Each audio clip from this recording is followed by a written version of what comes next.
Hardinge bridge পদ্মার বুকে কালের সাক্ষী হয়ে দাঁড়িয়ে আছে ব্রিটিশ আমলে নির্মিত ঐতিহাসিক এই রেল সেতু।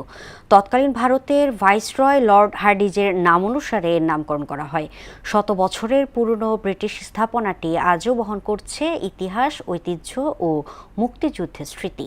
এটি শুধু দেশের রেল যোগাযোগের গুরুত্বপূর্ণ অংশই নয়, পর্যটনেরও অন্যতম স্থান।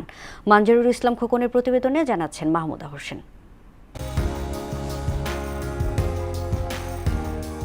কুষ্টিয়া-পাবনা সীমান্তে পদ্মা নদীর বুকে কালের সাক্ষী হয়ে এখনও দৃঢ়ভাবে দাঁড়িয়ে আছে ঐতিহাসিক হার্ডিঞ্জ ব্রিজ। ১৯১০ সালে ব্রিটিশ শাসনামলে নির্মাণ কাজ শুরু হয়ে ১৯১৫ সালে চালু হয় ব্রিজটি। তৎকালীন ভারতের ভাইসরয় লর্ড হার্ডিঞ্জের নামানুসারে এর নামকরণ করা হয়। দীর্ঘ প্রায় ১.৮ কিলোমিটার এই রেল সেতু দেশের উত্তর ও দক্ষিণ পশ্চিমাঞ্চলের রেল যোগাযোগে আজও গুরুত্বপূর্ণ ভূমিকা পালন করে চলেছে।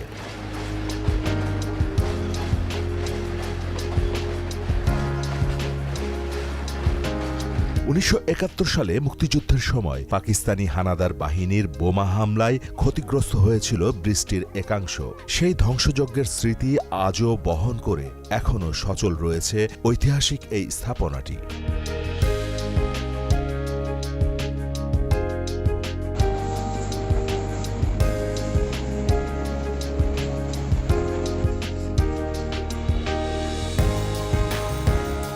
হার্ডিঞ্জ ব্রিজের অদূরে রয়েছে লালন শাহ সেতু এবং রূপপুর পারমাণবিক বিদ্যুৎ কেন্দ্র। প্রতিদিন দেশের বিভিন্ন অঞ্চল থেকে দর্শনার্থীরা ছুটে আসেন এই ঐতিহাসিক স্থাপনা দেখতে। বিদেশি পর্যটকদের উপস্থিতিও চোখে পড়ছে পদ্মা জুড়ে। ছুটির দিন পুরো এলাকা জুড়ে দেখা যায় উৎসব মুখর পরিবেশ। আমার বাসা তারপর আমি বাবার সাথে বেড়াতে আসছি। এখন আমি পদ্মা নদীতে। আমি আসছি মূলত কুয়াকাটা থেকে। আসলে আমাদের দেশে এত সুন্দর স্থাপনা আছে যেখান থেকে মানুষগুলো সুবিধা নিচ্ছে, আজও পর্যন্ত এখন পর্যন্ত ভালো আছে, সেটা দেখার জন্য মূলত আসা। প্রতি শুক্রবার ঘুরতে আসি, চাকরি বাকরি করি, তো আসার পরে হলো ভালোই লাগে ঘুরতে। আমি ২৫ বছর ধরে নৌকা চালাচ্ছি, এখানে আর পার ডে ৪-৫০০ টাকা ইনকাম, তাতে আমার ২ জন লোক বলে আমার সংসারটা চলতেছে।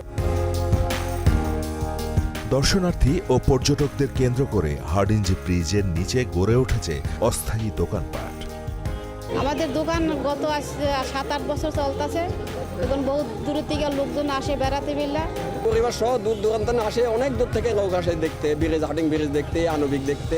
এদিকে ঐতিহাসিক পাকশী রেলওয়ে স্টেশনে এখনও টিকে আছে ব্রিটিশ আমলের নানা নিদর্শন, যা এখনও ব্যবহার করা হচ্ছে বলে জানায় স্টেশন কর্তৃপক্ষ।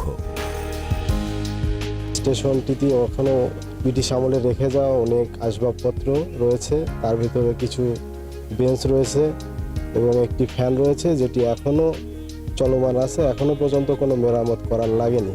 হার্ডিঞ্জ ব্রিজ হয়ে প্রতিদিন আপ ডাউনে 18টা ট্রেন চলাচল করে।